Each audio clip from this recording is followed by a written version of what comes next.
Behold models, for I am Poogie God. Do you know what Monster Hunter needs? A snowman. Yes! Breakdance gestures. Yes! Space armor from space! Yes! Hello, fellow hunters! What the hell is happening? Because the answer would seem to be everything. We've had the latest, the newest developer diary with a big look at everything to come, and it just looks amazing. Where do we begin? Zinogre. We know about him, Stygian Zinogre. He's on his way. He looks fantastic. He is soft and squishy when unpowered up. His Dracophage bugs lying dormant. When he gets all elementally charged, he takes, well, extra element damage, and you can knock him out, and he looks pretty good. Color scheme excellent. Fight looking fantastic. But his armor is, of course, the curious thing, and while it looks just amazing, I mean, honestly, it is very, very nice to see it shiny in world. I can report that the skill on it is latent power secret still.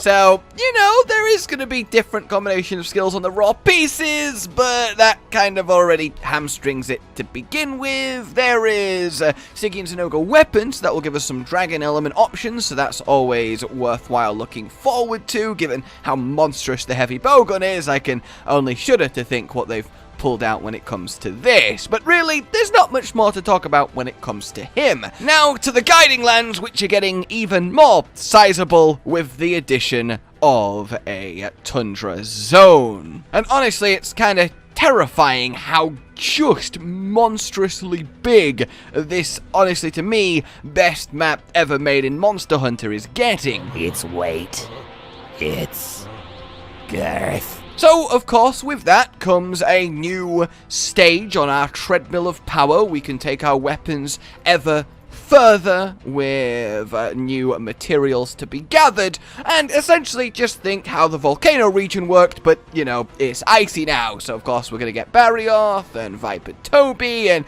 well, yeah, it is confirmed the only monster in the entirety of the game now, nodding the guiding lands, is Geratinus. I really wanna die so bad. Please return me to the dark abyss. I long for death's sweet kiss. So, bad luck, Mr. Mudfish. And wouldn't you know who's a big fan of this area? Ruiner Gigante, who is going to be crashing down into it. Well, Tempered. Yes, Tempered Ruiner is being added, and he's supposedly going to be one hell of a challenge. In theory, he should be the hardest thing in the game so far. Either way, it's good to see, and what else is good to see is some little tweaks to the guiding land. You can now choose to specifically D-rank a region, so you can get access to the weaker monsters, which is actually fantastically useful. My word! They've also increased the frequency that you can actually get your tracks when you're in multiplayer hunts, and generally they've made a lot of very, very exciting looking quality of life changes to make the guiding lands even better, and it's just fantastic seeing this feedback actually taken on board and made it so that we can hunt there to our heart's content ever more joyously. So, after that, we're not even nearly done yet. We have a high-rank layered armor happening, which, yes, does mean Odogaron. So, really, that's half the characters in the game sorted for the foreseeable future. And they're also going to add the Gamma armor sets with the 2nd anniversary event next year, so that's really nice to see. But excitingly, they are considering adding the Iceborne armor sets themselves to the game, which is something I think we can all agree. I need it! Then, as we, continue rolling on here, we get to all of the Horizon goodliness. We already have the first quest to make the bowgun with the pendant, but the second quest will somewhat expectedly have us go up against a Stygian Zinogre in order to make a armor, the Shield Weaver. And this is a very unique armor set. It's a full set, so that's kind of sad, but it has ridiculously high defense, and it has actual damage negating built into the armor, and you recover over time. So there might be a lot of fun to explore there, and it might be the first full armor set that actually is worth giving a second look. And what definitely is worth giving a second look is the upgraded version of the light bowgun, which you can put a unique mod into in order to give it rapid fire capabilities that looks just absurd. But if you fire and fire and fire too much, you do a lot of damage to yourself. Which, again, is very interesting because that has the potential to work sillily with feline heroics. If the bowgun itself turns out to be good, you might actually see some speedrunning strategies come out of this, and it's really quite exciting. For crossover equipment, they are really going all out here. Talking of equipment, we're getting a just normal armor set, which you can piece by piece, the Bannock set, which is fantastic. That helmet with 2 focus, a 4 slot, and 2 1 slots. Oh, that's exciting. That's really quite exciting. I'm not sure it will change much for Great Sodders, but it might. The other pieces all look very good too, and they're very much stamina based. The Anjanath is the set on there, but it's nice to see, definitely.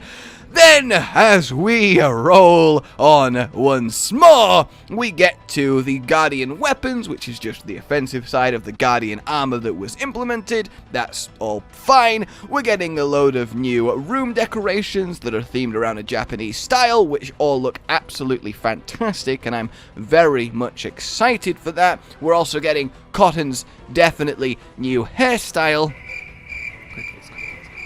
And basically, there's so much stuff, guys. I really wanted to condense it down and TLDR this, but good lord, the future of Monster Hunter is very, very exciting. There's loads of little balance changes and update notes, and basically, lots of things. Then we get to the festival that is coming, the Holiday Joy Fest, and the Japanese theme is continuing with a gorgeous looking gathering hub and an even more gorgeous looking armor set to go with it. Hopefully this ends up layered because it's just, oh yes, it is. Then of course we have the special festival item, which is placing a snowman, which lets you have snowball fights, which is something I think we all really wanted from our Monster Hunter experience, and I say that with genuine 100% sincerity. I actually cannot wait. Breakdancing gestures.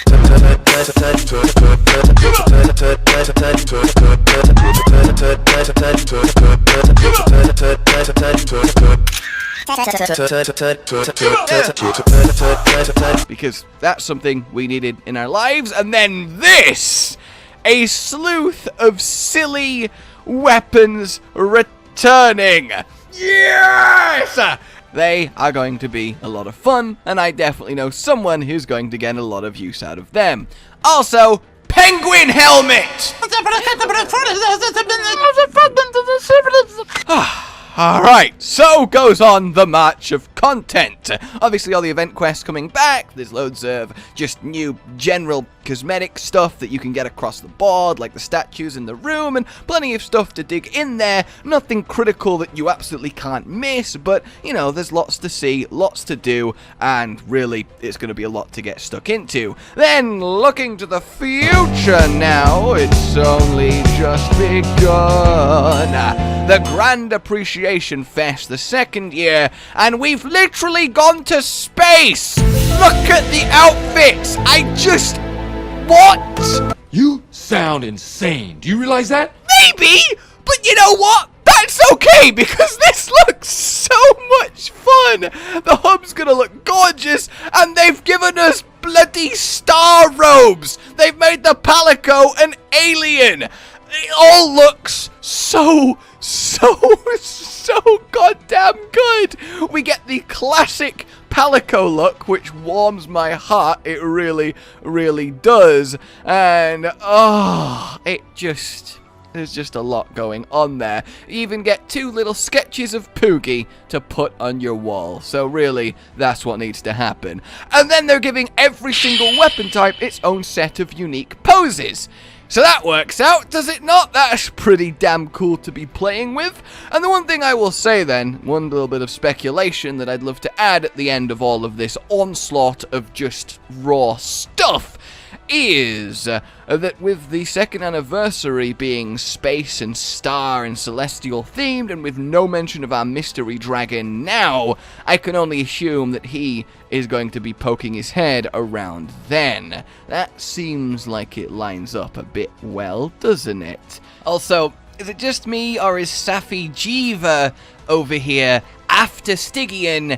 I mean, that's the new dragon's armor, isn't it? And it's got Jiva at the end, so yeah, I think the Zeno theories might be falling into place. Either way, guys, lots to come. I hope you've had fun, and I'll see you soon. Like you enjoyed this, subscribe for more. A goodbye. Happy hunting! Rage Gaming with the video float. But that's all that's really relevant at the mo, but I'm still gonna leave this up so you patrons know that I love you, even though the outro's no longer that kind of relevant. But the new one's being worked on, and it's gonna be a truly badass song, and don't worry, I won't be doing any rapping on it. I'm gonna go now. This was shit.